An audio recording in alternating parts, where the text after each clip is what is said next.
வாழ்க வளமுடன், வளர்க Tamil. Preparing for parenthood episode 1ல becoming a parent and parenting job description நம்ம பார்த்துருந்தோம். இன்னைக்கு நம்ம பார்க்க போகிறது ஹெல்த்தி ப்ரெக்னன்சி எக்ஸ்பீரியன்சஸ் அப்படிங்கிற தலைப்பில் நம்ம பார்க்க போகிறோம்.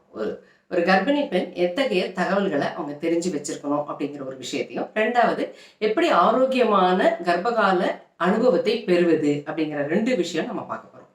முதல் தகவலுக்கு போவோம். முதல் தகவலாக 5வது வாரத்தில், கருவின் 5வது வாரத்தில் மூளை வளர்ச்சி அடைகிறது அப்படிங்கிறது தகவல். இந்த தகவலின் அடிப்படையில் என்ன தெரிஞ்சிருக்கணும் அப்படின்னு பார்க்கும் பொழுது, நல்ல சத்தான ஆகாரங்கள், மூளை வளர்ச்சிக்கு தேவையான உணவுகளை எடுத்துக்கொள்ளணும் அப்படிங்கிறத நம்ம பார்க்குறோம். அப்போ இந்த காலகட்டத்தில் அந்த கர்ப்பிணிக்கு நிறைய நாசியா இருக்கும், வாமிட்டிங் சென்சேஷன் நிறைய இருக்கும். ஸோ இந்த மாதிரி இருக்கும்பொழுது அவங்களால இயல்பாக உணவு எடுத்துக்கொள்ள முடியாது. அதை காம்பன்சேட் பண்ணுற மாதிரி அவங்க எத்தகைய உணவுகளை எடுத்துக்கொள்ளணும் அப்படிங்கிறத கருத்தில் வச்சிருக்கணும். ஒரு ஜூஸாக எடுத்துக்கிறதா, இல்லை வேறு எந்த மாதிரியான உணவுகள் அவங்களுக்கு இந்த வாமிட்டிங் சென்சேஷன் இல்லாமல் இருக்குது அப்படிங்கிறத அவங்களுடைய செல்ஃபாக புரிஞ்சுக்கிட்டு அதுக்கு தகுந்த மாதிரியான உணவு எடுத்துக்கொள்ளணும் அப்படிங்கிறது தகவல். இதுதான் நம்ம அதிலிருந்து தெரிந்து கொள்ள வேண்டிய, உணர்ந்து கொள்ள வேண்டிய ஒரு சாராம்சம். 2வது தகவல்னு பார்க்கும்பொழுது, 9வது வாரத்தில் ஒரு குழந்தைக்கு கேட்கும் சக்தி அதிகமாக இருக்குது. அதாவது பெரிய சத்தங்களுக்கு அவங்க ரியாக்ட் பண்ணுறாங்க அப்படிங்கிறத நம்ம பார்க்குறோம். விக்கல் எடுக்கும் அப்படின்னு சொல்கிறாங்க. அப்போ பெரிய சத்தங்கள் அவங்களுக்கு கேட்கும் அப்படின்னாக்க என்ன நாங்கள் அதுலேருந்து உணர்ந்து கொள்ளணும் அப்படின்னாக்க, மிகப்பெரிய சத்தங்கள் இருக்கக்கூடிய இடத்துல இருக்கக்கூடாது. அந்த தாய் அந்த இடங்களை புறக்கணிக்கணும் அப்படிங்கிறத பார்க்கணும். ஏன்னா அந்த அதிர்ச்சிகள் அந்த குழந்தைக்கு எதுவும் பாதிப்புகளை ஏற்படுத்தலாம். ஆகையால நீங்கள் அந்த மாதிரியான சூழலை தவிர்க்கணும் அப்படிங்கிறத நீங்கள் தெரிஞ்சுக்கோங்க.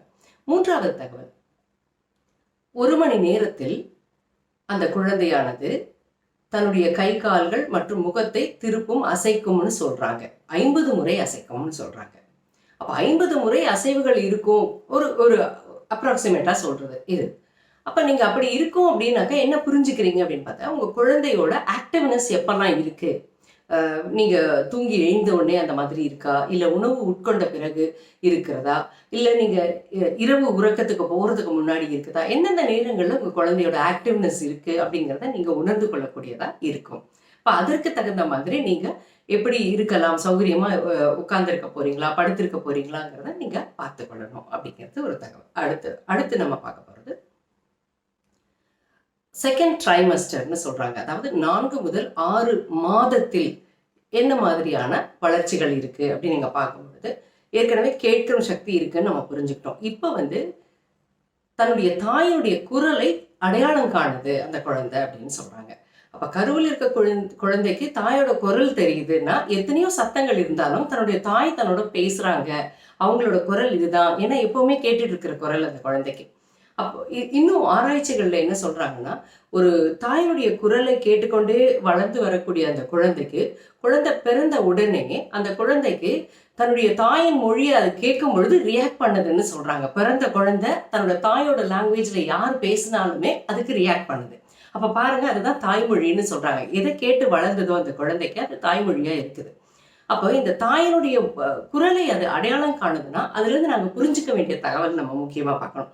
எந்தெந்த நேரங்களில் எவ்வாறு நீங்கள் உங்க குழந்தையோட உரையாடலை வச்சிருக்க போறீங்க, உரையாட போறீங்களா, ஏதாவது விளக்கங்கள் சொல்ல போறீங்களா உங்க குழந்தையோட. ஏன்னா ஒரு டச் ஃபீல் கூட நீங்க கொடுக்க முடியும். உங்க வயிற்றின் மீது நீங்க உங்க கையை வைக்கும் பொழுது அந்த குழந்தையை நீங்க தொடுவது போல அந்த குழந்தை உணர்ந்து கொள்ளும். அப்படி உணர்ந்து கொள்ளும் சமயத்தில் நீங்கள் அந்த குழந்தையோட உரையாடலாம். என்ன மாதிரி உரையாடலாம்? நல்ல கதைகள் சொல்வது, உங்களுடைய சுற்றுப்புறத்தில் இருக்கக்கூடிய நிகழ்வுகளை நீங்க விளக்கி சொல்றது, இயற்கையை நீங்க விளக்கமா அவங்களுக்கு சொல்றது, இந்த மாதிரி பல்வேறு தகவல்களை நீங்க கொண்டு போய் பதிய வைக்கலாம். இன்னும் நீங்க சொல்லக்கூடிய கதைகளின் மூலமாக அவர்களுடைய ஆளுமையை வளர்க்க முடியும் அப்படின்னு சொல்றாங்க. அப்ப ஆளுமையை வளர்க்கக்கூடிய வகையில் நீங்க சொல்லக்கூடிய கதையினுடைய கதாபாத்திரங்களின் குணாதிசயங்களையும் பண்பு நலன்களையும் நீங்க திரும்ப திரும்ப அதே கதைகளை நீங்க சொல்லும் பொழுது அந்த குழந்தைகளுக்கு அது பதிவாக இருக்கும். அதே ஆளுமை திறனை அதை பெறும் வாய்ப்பாக இருக்கும்னு சொல்றாங்க. அப்ப இந்த மாதிரியான விஷயங்கள்லாம் இருக்கு. அப்ப என்ன மாதிரியான கதைகளை நாங்க சொல்லணும் அப்படிங்கறத நான் உங்களுக்கு இன்னொரு வீடியோல உங்களுக்கு எபிசோடாவே நான் உங்களுக்கு கொடுக்குறேன்.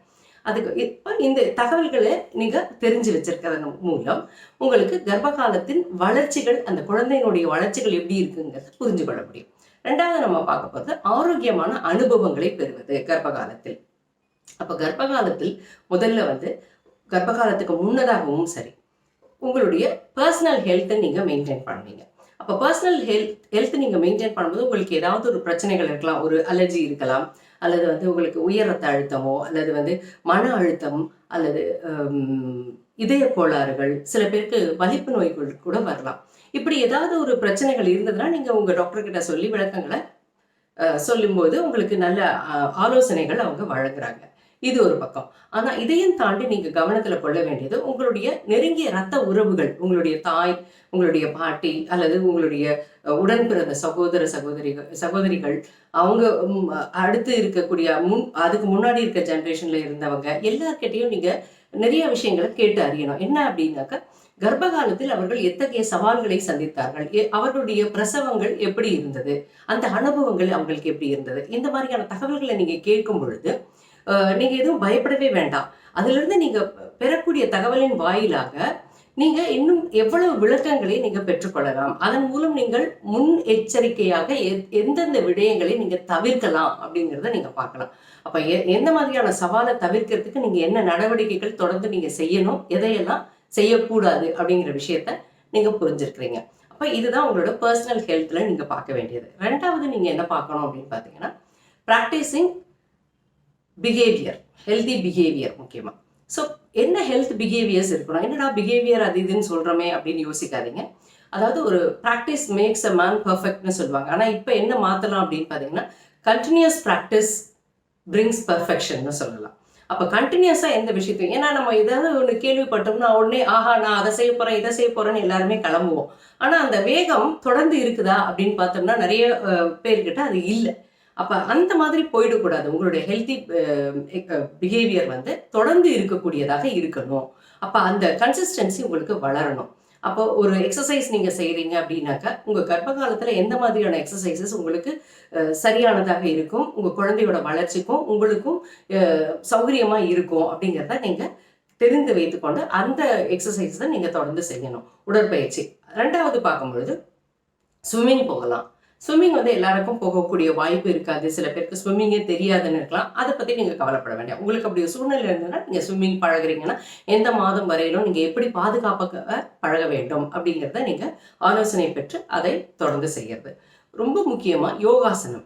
எந்த மாதிரியான யோகாசனம் கர்ப்ப காலத்தில் செய்யலாம், எது உங்களுக்கு சுகப்பிரசவத்தை அளிக்கக்கூடியதாக இருக்கும் அப்படிங்கிறத நீங்கள் ஆலோசனை பெற்று அதை தொடர்ந்து செய்து வருவது ரொம்ப முக்கியமான ஒரு விஷயம். ஓகே, குறிப்பாக அடுத்து நம்ம என்ன பார்க்க போகிறோம் அப்படின்னா, எந்தெந்த மாதிரியான உணவுகளை நாங்கள் தவிர்க்கணும் அப்படிங்கிறத பார்ப்போம். ஜென்ரலாக எல்லாரும் சொல்லுவாங்க ஆல்கோஹால் எடுக்கக்கூடாது, ட்ரக்ஸ் எடுக்கக்கூடாது, ஸ்மோக்கிங் பண்ணக்கூடாதுன்னெலாம் சொல்லுவாங்க. ஆனால் இதையும் தாண்டி நம்மள நிறைய பேருக்கு வந்து இந்த காஃபி டீ குடிக்கிற பழக்கம் இருக்கலாம். இந்த காஃபியில் இருக்கக்கூடிய கஃபைன் கூட அந்த அளவுக்கு நல்லதில்லை. அதனால கூடுமான வரையிலும் இதெல்லாம் தவிர்த்துறது ரொம்ப நல்லது. அதுவும் இல்லாமல் இந்த பாட்டில் ட்ரிங்க்ஸ், ஏரேட்டட் ட்ரிங்க்ஸ், அதுக்கப்புறம் ப்ரிசர்வ்டு ஃபுட்டு இதெல்லாம் சாப்பிட்றத கண்டிப்பாக தவிர்த்துருங்க. ஜங்க் ஃபுட்டை தவிர்த்துருங்க. ரா ஃபுட், சமைக்கப்படாத உணவுகளை நீங்கள் தவிர்த்துறது சால சிறந்ததுன்னு சொல்லுவேன். ஏன்னா அதில் வந்து உங்களுக்கு டைஜஸ்டிவ் ப்ராப்ளம்ஸ் ஏதாவது வரலாம். இல்லைன்னா பார்த்தீங்கன்னா அதில் இருக்கக்கூடிய நுண்ணுயிர்களால் ஏதாவது ஒரு நோய் தொற்றுக்கள் உங்களுக்கு ஏற்படுறதுக்கு வாய்ப்பு இருக்கும். இது தேவையில்லாத ஒரு விஷயத்தை நீங்களே விலை கொடுத்து வாங்குற மாதிரி ஆகிடக்கூடாது. அதனால இதெல்லாம் தவிர்த்துடுங்க. அடுத்து பார்க்கும் பொழுது நியூட்ரிஷன் நீட்ஸை பற்றி நம்ம பார்க்க போகிறோம். இந்த நியூட்ரிஷன் நீட்ஸில் குறிப்பாக எல்லாருமே சொல்லக்கூடிய விஷயங்கள் அயன், ஃபோலேட், ப்ரோட்டீன்ஸ், அதுக்கப்புறமா வந்து விட்டமின்ஸ் அண்ட் மினரல்ஸ், இது எல்லாமே தேவைன்னு சொல்லுவோம். இதில் குறிப்பாக நீங்கள் விட்டமின்ஸ்ன்னு பார்க்கும்போது விட்டமின் டி எடுத்த உடனே எல்லாருக்கும் வந்து இந்த எலும்பு வளர்ச்சிக்காக தேவைப்படுது அப்படின்னு நினைப்பாங்க. இதில் இப்போ மேலதிகமான ஒரு தகவல் ஆராய்ச்சி கூறு என்ன சொல்கிறாங்கன்னா, உங்கள் குழந்தையை ஆட்டிசம் பாதிப்பிலிருந்து இது ப்ரிவென்ட் பண்ணுது அப்படின்னு சொல்கிறாங்க. அப்போ அதை வந்து நீங்கள் ரொம்ப கவனத்தில் கொள்ள வேண்டியது அவசியம். இந்த சன்லைட்டில் நம்ம வந்து போனாலே நம்மளுக்கு வந்து விட்டமின் டி வந்து கிடைக்கும். அப்போ சன்லைட்டில் போகும்பொழுது அப்படின்னாக்கா, வெயில் நேரத்தில் உங்களால் போக முடியலை அப்படின்னாக்கா, நீங்கள் காலையில் இளம் வெயிலில் ஒரு 7 மணிலேருந்து 9 மணிக்குள்ளே நீங்கள் வந்து உங்களை வீட்டுப்புறத்தை சுற்றி இருக்கக்கூடிய இடங்களில் நீங்கள் ஒரு நடைப்பயிற்சி செய்யலாம். அப்போ இந்த மாதிரியான விஷயங்கள் உங்களுக்கு வந்து சன்லைட்லேருந்து விட்டமின் டியை பெறுவதற்கான ஒரு வழியாக இருக்கும். அடுத்து நம்ம பார்க்க போகிறது வந்து இந்த பாலி அன்சாச்சுரேட்டட் ஃபேட்டி ஆசிட்ஸ். இது எதில் இருக்குது, இது எதுக்கு தேவை அப்படின்னு பார்த்தீங்கன்னா, வால்நட்டில் இருக்குது. எதுக்கு தேவை அப்படின்னாக்கா, ஒரு ஆராய்ச்சியில் இப்போ சொல்லியிருக்கிறாங்க, வயதானவர்களுக்கு கூட இதை கன்சியூம் பண்ணும் பொழுது அவங்களுக்கு வந்து மூளையினுடைய பாதிப்புகள் எதுவும் ஏற்படலை, மூளையில் வீக்கம் ஏற்படலை, ஞாபகங்கள் வந்து அவங்களுக்கு நல்ல சீராக இருக்குது அப்படின்னு சொல்கிறாங்க. அப்போ இது வந்து உங்களுடைய குழந்தையோட மூளை வளர்ச்சிக்கு அதிகமாக தேவைப்படுது. அப்போ இது வந்து வால்நட்டு இதெல்லாம் வந்து ரொம்ப காஸ்ட்லியான விஷயம், எங்கள் ஊரில் அஃபோர்டபுள் இல்லை, இல்லை எனக்கு அஃபோர்டபுள் இல்லை அப்படிங்கிற மாதிரி நீங்கள் யோசிச்சிங்கன்னா இதெல்லாம் கவலையே பட வேண்டாம். இதுக்கு ஒரு எளிய வழி இருக்குது. வேற ஒன்றுமே இல்லை. நம்மளுடைய மகாத்மா காந்தியை நீங்கள் ஞாபகம் வச்சுக்கிட்டாலே போதும். என்னடா மகாத்மா காந்திக்கும் என்னோட கருவுற்ற காலத்துக்கும் என்னடா சம்மந்தம்னு நீங்கள் யோசிக்காதீங்க. ஏன்னா மகாத்மா காந்தி அவருடைய ஆரோக்கியத்தை பேணுவதற்கு 2 உணவுப் பொருட்களை தொடர்ந்து அவர் எடுத்துக்கொண்டார்னு கேள்விப்பட்டிருக்கிறோம். அதில் ஒன்று ஆட்டினுடைய பால், 2வது பார்க்கும்பொழுது வேர்க்கடலை.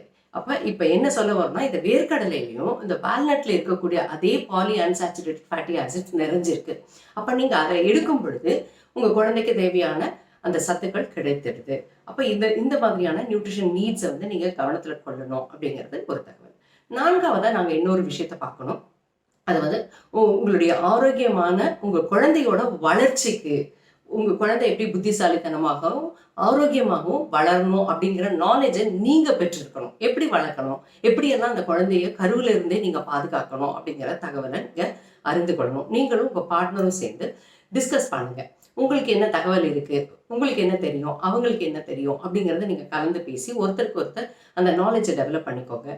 உங்களுக்கு தெரியாத விஷயங்களை யார்கிட்ட கேட்டால் உங்களுக்கு சொல்லுவாங்களோ சரியானவங்க கிட்ட கேட்டு தெரிஞ்சு கொள்ளுங்க. நல்ல புத்தகங்கள், ஆர்டிகல்ஸ்லாம் நீங்கள் வாசிச்சிங்கனாலே உங்களுக்கு நிறைய தெரிய வரும். அப்போ இந்த மாதிரியான தகவல்கள் அடிப்படையில் உங்களுடைய அறிவு, அதாவது உங்கள் குழந்தையோட கருவில் இருக்கும் பொழுது என்ன மாதிரியான வளர்ச்சிகள் இருக்குது, நீங்கள் ஆஃப்டர் பர்த் எப்படி பார்த்துக்க போகிறீங்க அப்படிங்கிற பல தகவல்களை நீங்கள் அதில் தெரிந்து கொள்வதன் மூலமாக உங்களுடைய அந்த குழந்தை டெவலப்மெண்ட்டோட நாலேஜை நீங்கள் வளர்த்து கொள்ளக்கூடியதாக இருக்கும். 5வது ஒரு விஷயம், முக்கியமான விஷயம் இது என்னன்னா, ரெடியூசிங் ஸ்ட்ரெஸ். ஏன்னா எல்லாருக்குமே எப்படா ஸ்ட்ரெஸ்லேருந்து ரெடியூஸ் பண்ணுறதுன்றதே ஒரு பெரிய ஸ்ட்ரெஸ்ஸாக இன்னைக்கு வச்சிருக்கிறாங்க.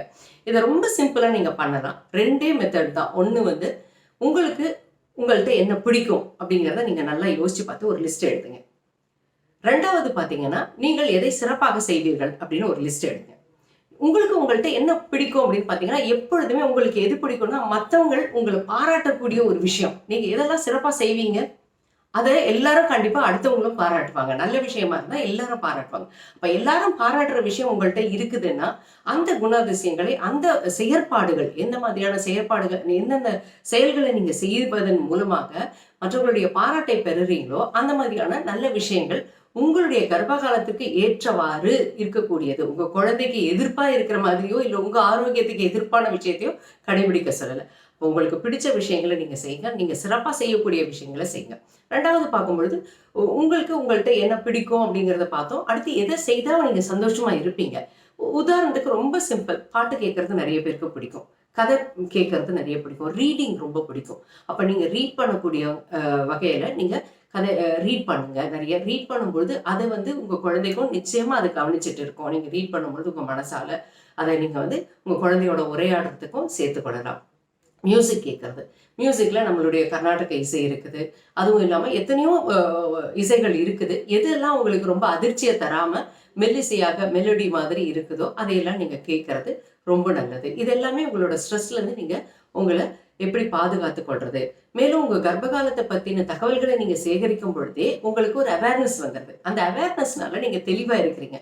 தெளிவாக இருக்கும் பொழுது எந்த மாதிரியான மன அழுத்தங்களும் கண்டிப்பாக வராதுங்கிறதுல எந்த ஒரு சந்தேகமும் இருக்காது. ஸோ இதுவரையிலும் பார்த்த நீங்கள் தகவல் எல்லாமே உங்களுக்கு ரொம்ப உபயோகமாக இருக்கும். இது பிடிச்சிருக்கும் பொழுது லைக் பண்ணுங்கள், சப்ஸ்கிரைப் பண்ணுங்கள், ஷேர் பண்ணுங்கள் மற்றவங்களுக்கும். அடுத்த வீடியோவில் உங்களை சந்திக்கிறேன். அதாவது எந்த மாதிரியான கதைகள் உங்கள் குழந்தைக்கு நீங்கள் சொல்லி வளர்க்கலாம் அப்படிங்கிறத அடுத்த வீடியோவில் பார்ப்போம்.